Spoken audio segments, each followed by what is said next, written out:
Season's greetings, Christians and pagans. I know that we're past Krampus Day, but I felt why not throw in a wee bit of the anti-Santa into today's story. So I've chosen a story off of the website Wattpad, so go and check that out when you get the chance.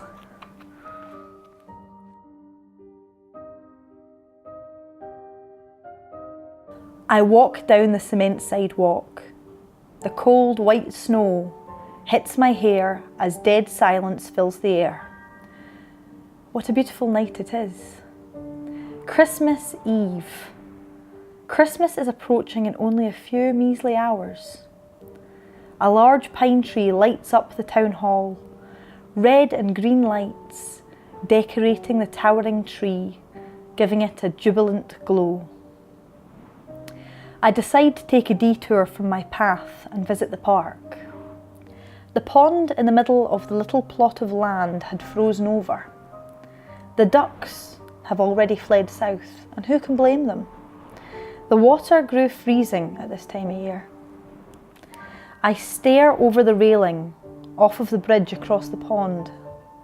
How beautiful it is to see the flawlessly white crystals of frost reach across the ice, making patterns of a lovely nature. What could ever be more magnificent than the masterpiece created by the world around us? So natural and untainted by mankind's touch. I adore this time of year, even if I spend it alone. Why would I want anyone to disturb the peacefulness of the silent scenery? This is my winter wonderland. I sigh in a content breath of frigid air. My thick coat is not enough to keep out the coolness of the night, as a soft wind sways my hair across my face, along with the smell of fresh pine needles. I turn my gaze to the sky and watch as snowflakes dance around me like sugar plum fairies. I then close my eyes. The bitter cold nips at my face and I smile. For the first time in a long time, I smile with pure bliss. I wish I could stay here at this exact moment forever. Snowflakes gliding to the ground around me, the cold touch of winter upon my skin, the frost frozen against the surface of the water, the smell of pine trees all around me. All by myself. The serene moment never to be interrupted by the presence of another person. That is all I want for Christmas. The clock tower strikes midnight, obstructing my thoughts. I would have never thought I'd been here for hours on end when it seemed only a minute had gone by. People around the country right now were fast asleep, dreaming of the morning to come. So many people. People who eagerly await the rise of the sun on the horizon to awake them to presents left by good old Saint Nick. I, on the other hand, reluctantly await the morning sun, which comes to ruin my precious moment of peace. It will destroy the calm of the night with its laughter and noise of the day.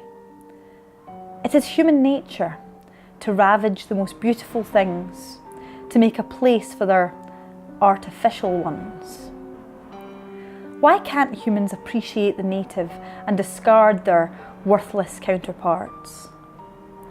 Discard the noise of the world and embrace the silence. I choose to silence these thoughts and enjoy all that I have before it's lost. While I stand in silence, a noise gains my attention. The sound is too soft to identify at first, but as it grows closer, the noise becomes more distinct. The crunch of multiple pairs of footsteps against the firm snow is heard in my ears. I then identify a higher pitched ringing of bells along with it. The noise becomes louder and louder until it stops a few feet behind me. I turn to see a herd of reindeer and behind them a sleigh. A huge man in a red suit, donning a white beard, sits within the sleigh. My first thought is, St. Nicholas is paying me a visit? But Santa's not real. Well, apparently he is, unless this is some kind of crappy hoax. Either way, Santa didn't look very merry this year. It looks as if he were almost sad, or maybe sympathetic. His sack that sits behind him seemed to ruffle around in the shadow of the obese man. Santa gave me a sorrowful smile. You've been a very naughty girl this year, Macy South. Santa chokes out his sentence. I hope you enjoy your Christmas present. Santa shifts around and unties his giant sack of presents. A hairy claw grips the side of the bag. Its nails poke holes in the fabric. The claw supports the body of a strange being. As it climbs out of the bag, the face appears first. Though it's hard to see its facial features in the shadows, I see the silhouette of fur and horns. What kind of creature has fur, horns and claws? The shadow moves, and I deduce he turned to gaze at me. The creature leaps out of the bag, landing on the snow. The shadows are no longer hindering my view of it. It is covered head to toe in fur, adorns 2 curved horns upon its head, and it has sharp fangs hanging from its mouth. Its mouth curves at the corners to form a crooked, wicked smile. Macy South, I hear its gravelly voice speak.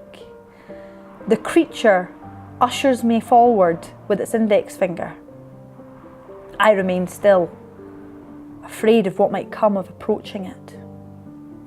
It raises a brow, inching towards me. It grabs my arm with a forceful claw before I can run away. It pulls me closer, inspecting me. I stare right back at it, into those red eyes.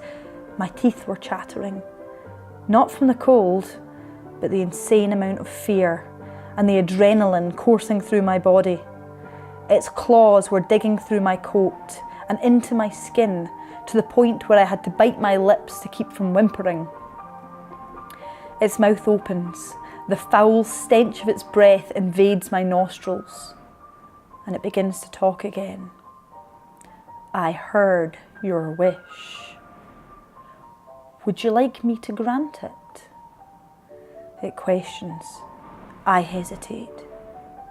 Do I really want this hellish creature to grant my wish? I nod. No matter what it is granting my wish, I would still give anything to live out that fantasy.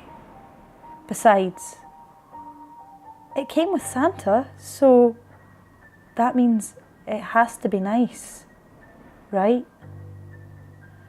The creature's smirk only grows.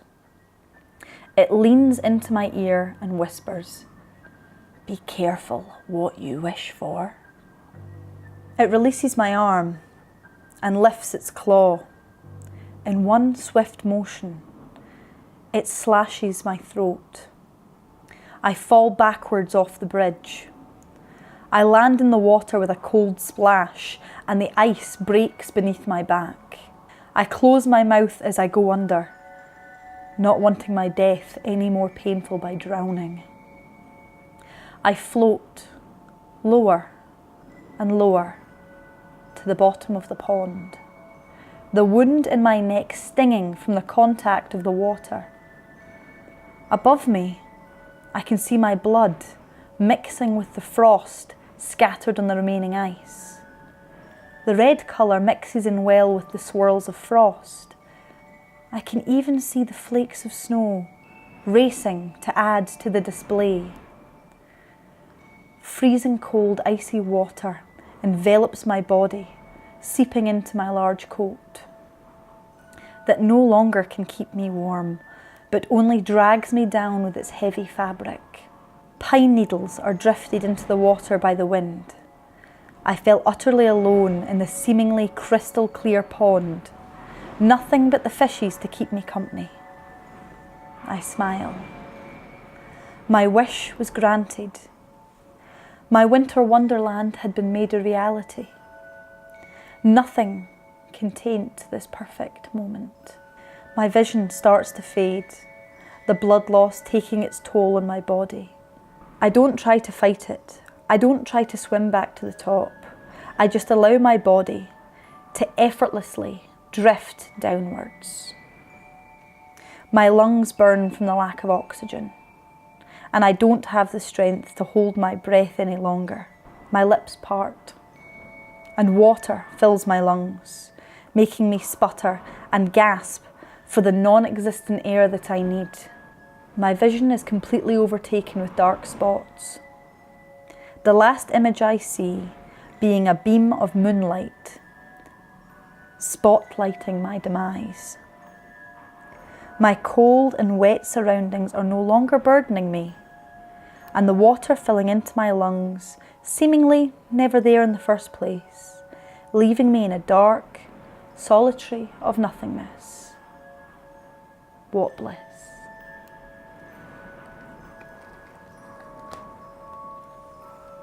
Krampus is a famous creature from Germanic lore, but there's other cultures out there with just as scary creatures. So if you know of any scary creatures, why not send us in some stories about them to read on the show?